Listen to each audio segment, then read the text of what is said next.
এই বন্ধুরা, আজকে তোমাদের সাথে শেয়ার করতে এসেছি পেঁয়াজ পোস্ত। এর জন্য আমি পোস্তকে শিলপাটায় বেটে রেখে দিয়েছি, আর পেঁয়াজ কেটে রেখেছি, আর টমেটো কেটে রেখেছি। আমি কড়াতে দিয়ে দিচ্ছি প্রথমে তেল। কড়াটা একটু গরম হলে তেল দিয়ে দিলাম।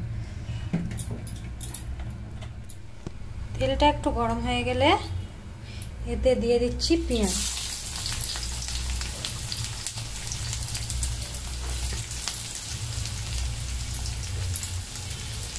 পেঁয়াজটা একটু ভাজা ভাজা হয়ে গেলে এবারে টমেটোটা দিয়ে দিলাম।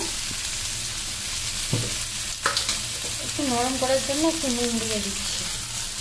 একবারেই নুন দিয়ে দেবো যাতে পোস্তটা নুন দিতে না হয়, নাহলে বারবার নুন দিলে পোস্তটা বেশি নুন হয়। এবারে একটু পোস্ততে লঙ্কা গুঁড়ো দিয়েছিলাম, এটা একটু দিয়ে দিচ্ছি।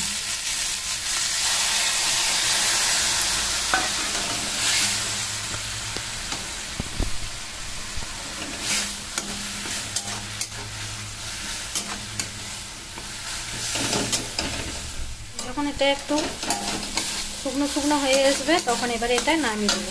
হয়ে যাবে আমাদের পেঁয়াজ পোস্ত।